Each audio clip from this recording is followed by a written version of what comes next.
ꯃꯌꯥꯝ ꯄꯨꯝꯅꯃꯛꯄꯨ YouTube channel Young Mindsꯅ ꯇꯔꯥꯝꯅ ꯑꯣꯛꯆꯔꯤ꯫ ꯉꯁꯤ ꯃꯌꯥꯝꯗ ꯂꯤꯒꯗꯧꯔꯤꯕ ꯐꯨꯡꯒꯥꯋꯥꯔꯤ ꯑꯁꯤꯒꯤ ꯃꯃꯤꯡ ꯇꯣꯟ ꯁꯤꯖꯒꯤ ꯂꯥꯡ ꯐꯨꯡꯒꯥꯋꯥꯔꯤꯁꯤ ꯍꯧꯖꯔꯛꯂꯒꯦ꯫ ꯊꯥꯏꯅ ꯃꯃꯥꯡꯉꯩꯗ ꯈꯨꯡꯒꯪ ꯑꯃꯗ ꯃꯁꯛ ꯃꯇꯧ ꯐꯖꯈ꯭ꯔꯕꯤ ꯁꯑꯣꯡ ꯁꯥꯗ ꯋꯥꯉꯥꯡ ꯁꯉꯥꯡꯗ ꯃꯤꯅ ꯀꯜꯂꯛꯅꯕꯤ ꯌꯥꯝꯅ ꯏꯪ ꯇꯞꯄꯤ ꯃꯤ ꯈꯣꯟꯕꯤ ꯇꯣꯟ ꯁꯤꯖ ꯀꯧꯕꯤ ꯂꯩꯁꯥꯕꯤ ꯑꯃ ꯂꯩꯔꯝꯕꯣꯏꯔꯦ꯫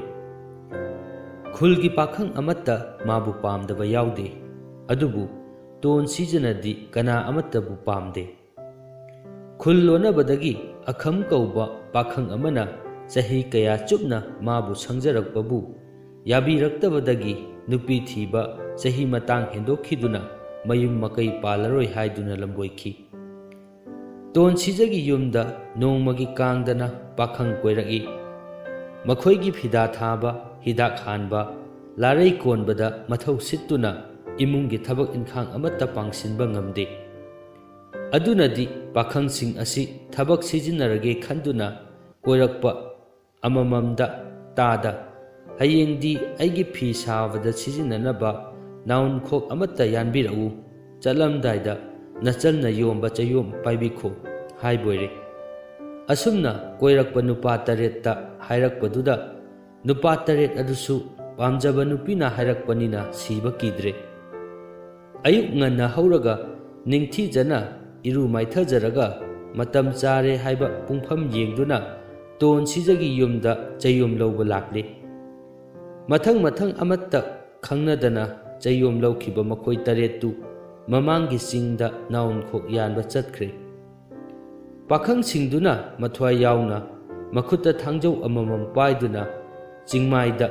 ꯍꯥꯏꯒꯠꯈ꯭ꯔꯒ ꯅꯥꯎꯟꯈꯣꯛ ꯑꯣꯏꯕ ꯌꯥꯕ ꯐꯖꯕ ꯃꯄꯣꯞ ꯆꯨꯝꯕ ꯋꯥ ꯊꯤꯅꯔꯛꯄꯗ ꯆꯥꯛ ꯂꯥꯝꯂꯛꯂꯗꯨꯅ ꯃꯍꯩ ꯏꯁꯤꯡ ꯐꯪꯒꯗꯕ ꯂꯣꯛ ꯊꯤꯅꯔꯛꯂꯦ꯫ ꯑꯁꯨꯝ ꯊꯣꯛꯎ ꯍꯥꯏꯗꯨꯅ ꯏꯁꯤꯡ ꯂꯩꯕ ꯂꯣꯛ ꯑꯃꯗ ꯃꯈꯣꯏ 8ꯃꯛ ꯍꯦꯛ ꯄꯨꯜꯂꯨꯔꯕꯣꯏꯔꯦ꯫ ꯃꯈꯣꯏ 8ꯇꯨ ꯃꯃꯤꯡ ꯃꯊꯥ ꯍꯪꯅ ꯈꯣꯠꯅꯗꯨꯅ ꯋꯥꯔꯤ ꯋꯥꯇꯥꯏ ꯁꯥꯟꯅꯔꯒ ꯆꯌꯣꯝ ꯊꯣꯛꯇꯨꯅ ꯆꯥꯒꯗꯕꯒꯤ ꯇꯧꯔꯛꯄꯗ ꯈꯔ ꯅꯍꯥ ꯑꯣꯏꯕ ꯑꯃꯒꯤ ꯆꯌꯣꯝꯗ ꯉꯀ꯭ꯔꯥꯒꯤ ꯃꯃꯩ ꯊꯪꯕ ꯁꯔꯨꯛꯇꯒꯤ ꯃꯀꯛ ꯑꯃ ꯌꯥꯎꯔꯝꯗꯨꯅ ꯃꯌꯥꯝꯗ ꯎꯠꯂꯤ꯫ ꯑꯇꯩ ꯃꯌꯥꯝꯗꯨꯒꯤ ꯆꯌꯣꯝꯗꯁꯨ ꯃꯀꯛ ꯑꯃꯃꯝ ꯂꯣꯏꯅ ꯌꯥꯎꯕꯗꯨ ꯎꯠꯊꯣꯛꯅꯔꯛꯂꯦ꯫ ꯅꯍꯥ ꯑꯗꯨꯅ ꯃꯌꯥꯝꯗ ꯍꯥꯏꯔꯛꯄꯣꯏꯔꯦ, ꯏꯆꯤꯜ ꯏꯅꯥꯎ ꯄꯨꯝꯅꯃꯛ, ꯃꯌꯥꯝꯒꯤ ꯆꯌꯣꯝꯗ ꯌꯥꯎꯔꯤꯕ ꯉꯥꯁꯤꯡ ꯑꯗꯨ ꯑꯩꯉꯣꯟꯗ ꯑꯃꯨꯛꯇ ꯄꯤꯕꯤꯔꯛꯎ, ꯑꯩ ꯀꯔꯤꯒꯨꯝꯕ ꯑꯃꯠꯇ ꯌꯦꯡꯖꯒꯦ꯫ ꯃꯌꯥꯝꯅ ꯃꯥꯒꯤ ꯉꯥ ꯃꯀꯛꯁꯤꯡꯗꯨ ꯃꯉꯣꯟꯗ ꯄꯤꯔꯦ꯫ ꯅꯍꯥꯗꯨꯅ ꯃꯀꯛꯁꯤꯡꯗꯨ ꯁꯝꯖꯤꯟꯅꯕ ꯌꯥꯕ ꯃꯐꯝ ꯌꯦꯡꯗꯨꯅ ꯄꯨꯟꯁꯤꯟꯕꯗ ꯉꯀ꯭ꯔꯥ ꯃꯄꯨꯝ ꯑꯃ ꯆꯞ ꯆꯥꯅ ꯇꯥꯔꯦ꯫ ꯃꯁꯤ ꯎꯕꯗ ꯃꯍꯥꯛꯅ ꯃꯌꯥꯝꯗ ꯍꯥꯏꯔꯛꯏ, ꯌꯦꯡꯕꯤꯌꯨ ꯏꯆꯤꯜ ꯏꯅꯥꯎ ꯄꯨꯝꯅꯃꯛ, ꯑꯩꯈꯣꯏꯒꯤ ꯆꯌꯣꯝꯁꯤꯡꯗ ꯉꯥ ꯃꯀꯛ ꯑꯃꯃꯝ ꯊꯨꯡꯂꯛꯏꯕꯁꯤ ꯃꯄꯨꯝ ꯑꯃꯈꯛꯇꯗꯒꯤꯅꯤ꯫ ꯑꯩꯒꯤ ꯃꯆꯦꯠ ꯑꯁꯤ ꯇꯣꯟ ꯁꯤꯖꯅ ꯌꯣꯝꯂꯛꯄ ꯆꯌꯣꯝꯗꯒꯤꯅꯤ꯫ ꯑꯗꯨꯅꯗꯤ ꯃꯌꯥꯝꯒꯤ ꯆꯌꯣꯝꯁꯤꯡ ꯑꯁꯤꯁꯨ ꯇꯣꯟ ꯁꯤꯖꯗꯒꯤ ꯁꯣꯏꯗꯅ ꯑꯣꯏꯕ ꯇꯥꯔꯦ꯫ ꯃꯌꯥꯝꯅ ꯍꯥꯏꯔꯛꯏ, ꯆꯨꯝꯃꯤ, ꯇꯣꯟ ꯁꯤꯖꯗꯒꯤꯅꯤ꯫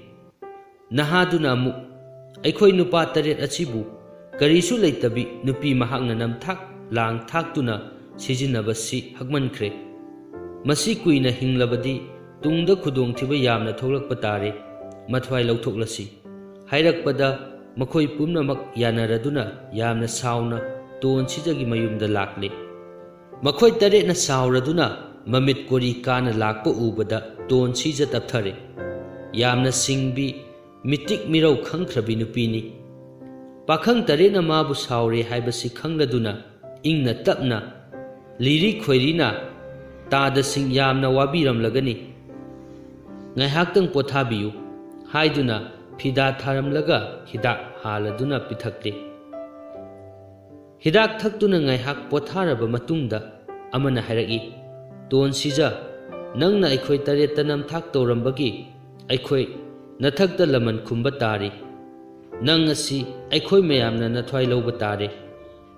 ꯋꯥ ꯑꯁꯤ ꯇꯥꯕꯗ ꯇꯣꯟ ꯁꯤꯖꯅ ꯏꯄꯥꯛ ꯄꯥꯈꯠꯇꯅ ꯌꯥꯝꯅ ꯅꯨꯡꯁꯤꯕ ꯃꯤꯠꯌꯦꯡꯗ ꯌꯦꯡꯗꯨꯅ ꯍꯥꯏꯔꯛꯏ, ꯆꯨꯝꯃꯤ, ꯏꯕꯨꯡꯁꯤꯡꯒꯤ ꯃꯐꯝꯗ ꯑꯩ ꯅꯝꯊꯥꯛ ꯇꯧꯈ꯭ꯔꯦ꯫ ꯃꯗꯨꯒꯤꯗꯃꯛꯇ ꯏꯕꯨꯡ 8ꯄꯨ ꯁꯦꯕꯥ ꯇꯧꯖꯒꯦ ꯈꯟꯖꯔꯛꯄꯁꯤ ꯐꯪꯂꯣꯏꯗꯧꯔꯤ꯫ ꯏꯕꯨꯡ 8ꯄꯨ ꯉꯁꯤ ꯆꯥꯛ ꯆꯔꯥ ꯑꯃꯃꯝꯗꯪ ꯄꯤꯖꯗꯨꯅ ꯁꯦꯕꯥ ꯇꯧꯔꯝꯂꯒ ꯅꯅꯥꯎ ꯊꯋꯥꯏ ꯊꯥꯖꯒꯦ꯫ पाखंग तरेट तोन सिजना हाइबदु यारदुना चाक ngaire चाक थोंगबा थाकपा लोइरदुना चाकलुक तरेट थारगा मपुंग फाना हाबले इंसांग सु तेंगोत थन्ना थन्ना हाबले मिरक नारक येंगलगा चाक इंसांग सिंग अदुदा हु खरा खरा हापचिनख्रे अदुदगी चाक ताकतुना चाखतनरकपदगी तंखाई चलकपा अद्वाइदा मखोई तरेटमक चाखुम मयाइदा लोंगना हाइथदुना सिरे तोन सिजना पाखंग तरेटकी असीबा मसादु मी उदनबा कांखदा चिंचिंदुना लोटख्रे नोंगाले तोन सिजना नुपा तरेटसि करम तौना पोलोइसिगे खंदुना लैरिङैदा नहानवाई माबु संजरंबा लंबोइथरबा अखमदु मागी थोंगाल मपादा हेक लाकपोइरे तोन सिजना लंबोइबदुबु कौरदुना हारगी बाबाजी कुइरेदा उदबा कदोमदा लेंगुबनो अखमना इबेमा इष्टदेवदा कटननबा माधुकुरी चलुई हायरकपदा अदुदी बाबाजी ngasiगी चेंग हवाई मना मसिंग आई कच्चरगे अतैदा चटपिरुरनु आईगी थबक अमतंग तौबिरमु हाइना तोन सिजना हाइजरगी करी थबकनो हायु तासी बाबाजी आईगी इपुरोइबदो ngasi अहिंग लैखिद्रे अइनदि नुपीनिना माबु पोलोइबसु मतिक ओइद्रे बाबाजीना खरा पोलोइबिरमु हाइना तोन सिजना मेंगना थोना हायरकपदुदा अखम लंबोइबा ममांगगी वा निंगसिंगलकपने करीने माई हाइबा ngamद्रदुना मागी जुली कौपिन काथारीना चिंगबदु तुलसीबोंगदा थनमलगा पोलोइनबा थौरांग तौरे अदुदगी सिंजंग अमगा योरपाक अमगा पीरो हाइदुना लौरगा अइदी सैन्यासी ओइरबनिना नखोइगी इमुंगददि चंगनिंद्रे नपुरोइबगी असिबा हक्चांग अदु मंगोल फावबतंगदि थांदोरउ हाइदुना तोन सिजदा थांदोखले मतुंगदा अखम लंबोइबना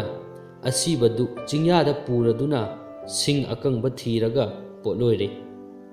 सिंगना ngarang चाकपनिना पोलोइबदु मतम इचंग चंगदना लोइरे अदुगी मतुंगदा अखम लंबोइबना सेंगना इरुजथोकलगा तोन सिजगी युमदा प्रप लाकपोइरे लंबोइबना हेक यौरकपदा तोन सिजना हारगी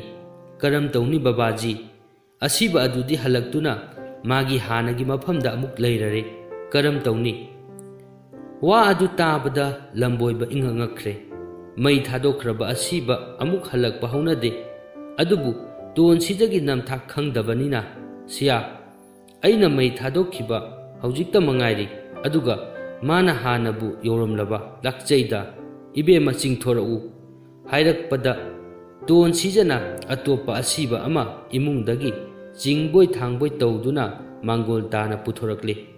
लंबोइबना असिबा अदु पुरदुना हानगी मफमदा अमुक पोलोइरे पोलोइबा लोइरगा लंबोइबा अखम तोन सिजगी मयुमदा लाकपदा तोन सिजना लंबोइबा येंगदुना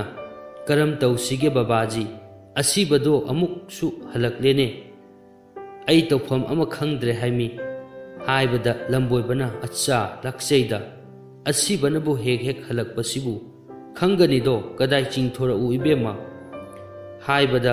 तोन सिजना अतोपा असिबा अमा अमुक चिंगथोरक्तुना मांगोलदा थमले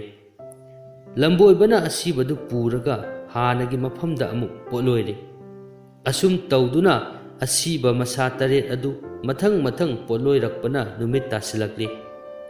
मी तरेट की असिबा मसा सिंगदु पोलोइबदा अखम लंबोइबदु वमन खरदुना ngaihaktang pothagi haiduna matung onthokलाga मख्वांग याइदुना लैबोइरे matam asida hi chatluba nupa ani khak hidak thakningduna lakpada mai yaudraduna jingya da mai houduna laibadu ubada mai lauge haiduna prap changlai makhoi ani gi marakta amana phamtharaga maital machet ama phu kamlingaida lamboi baduna uiri tauraduna mikap hek thoklakpaga mapa chanaruraboire akhamna phuk hogalaga nangna aibu ngasi laknaribasi ai kaya ware tarelak suredana nangna hogatuna cheliba aina thengnarabada nangi natikla haiduna nupa adubu pharaga mainungda insinaba hotnare nupa aduna asengba wa haiduna phana laujai babaji aina kari lan khrabage Meena करी हाइरिबगे हाइबदु थोइना तारुबा लेतना नुपादुबु मैनुंगदा इंसिनबा मखा चिक्तुना honorary नुपा अनिदुसु ngamjabi थादुना मथ्वाई कन्नब honorary मतुंगददी अखम लंबोइबा वामलदुना ए हौगनिंग हौगचरो ngamponte हाइदुना नुपा अनिदु थादुक लमलगा तोन सिजगी थोंगांदा लाक्लगा इबे मखारे जुली कथारीगासु लौजररोय Cheng हवाइसु पामजद्रे लाउरमलगा मखा पांगना दुम चतख्रे मतौ असुमना लौसिंग लैबी तौबा ngambi तोन सिजना नुपा सिंगदुबु इराय लाइना नमथाक तौखी फत्तबा लौसिंगना मीबु मांग ताखल्ली अफबा लौसिंगना मीबु कल्ली हाइनबगुम फत्त लौसिंग लैबी तोन सिजना लौनम तौदुना पाखंग कया अवाबा ताहनखी वारी असि मतांग असिदा लोइसिनजरे वारी सिलीबदा सोइखिबा यावरबसु ताबिरिबा पुनमोना ngakpinaba नुलुकना हाइजरी।